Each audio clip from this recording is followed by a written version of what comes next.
Has anyone in this audience ever even thought of asking their accountant, their architect, their engineer, the doctor, their house painter, their attorney, or their barber for their test scores?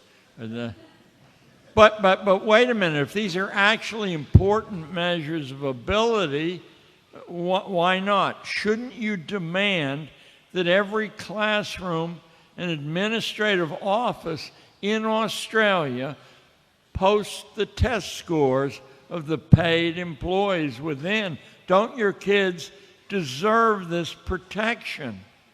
Now, even to ask that perfectly natural set of questions, which nobody does, exposes the rot underneath the tranquil surface. Schools use the term achievement in a way that fans of George Orwell should recognize as newspeak. Think of achievement tests. Is that expression used in Australia? Achievement tests? Very common in the States. What achievement? In science, for instance, achievement occurs in the following limited number of ways.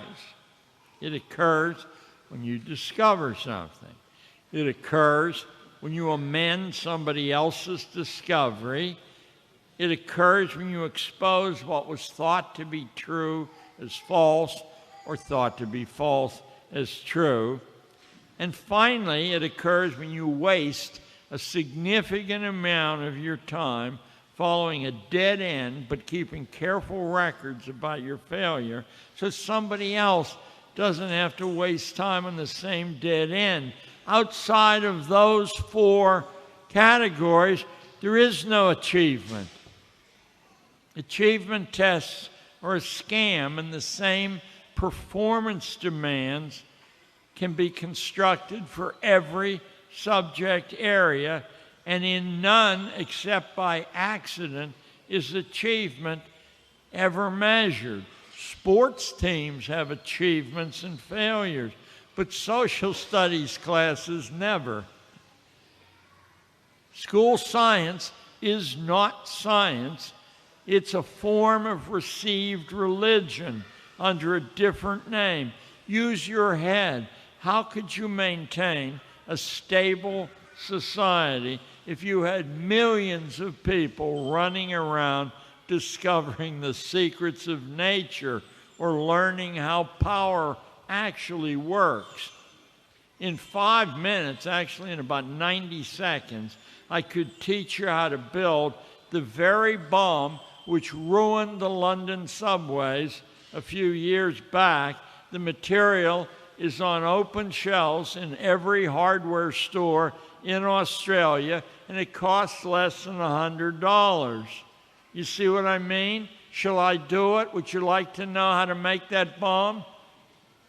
I don't know why not, but I won't teach you if you... I learned how to make the bomb from reading the Financial Times, you know, that inner circle money paper that's sort of an orange color. I got about 3/4 of the formula from the Financial Times editorial page, and the rest of it from an ad in the New York Times by an Israeli company that was selling a mechanical sniffer device that could sniff that kind of bombs. But I'm telling you, if you worry about things like gun control, the stuff that's in your hardware store, less than $100, that was an awful lot of damage, correct? It only weighed 6 pounds. And the trigger device is a cell phone, no shortage of those in Australia. If you think I'm skeptical about the value of tests, what about Harvard? Now, in the United States, usually when we speak of elite universities, you mention, there's probably 20 in all, but you mention 4. You mention Harvard, Yale, Princeton, and Stanford. But they say there's another 16.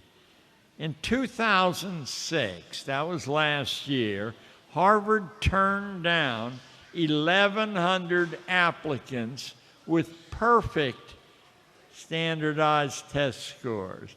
That is, those people sacrificed their youth and mom and dad's money, and they achieved perfect scores. They didn't get in. It also rejected 80% of all the valedictorians who applied in the United States. Is that term valedictorian in use? It's the person with the very highest grade point average in a school. So there's one to a school. Princeton did the same thing. Yale did the same thing. All the selective colleges did this. What did the rejects miss? Isn't it obvious what they missed? They overrated tests and they underrated actual achievement.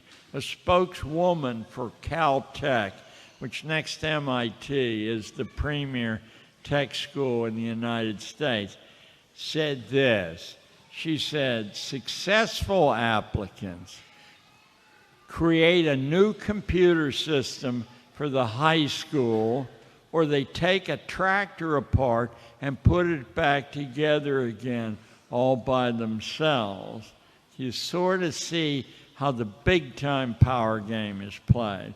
They're no more fooled by test scores than you are when you contract for a service. And if you think this can't be true, just force yourself, ask your husband or your wife what their standardized test scores or their grade point average are. Don't let your kids hang out with friends who have inferior scores because, you know, you're judged by the company you keep. I mean, it's insane. Nobody uses this information. Who counts?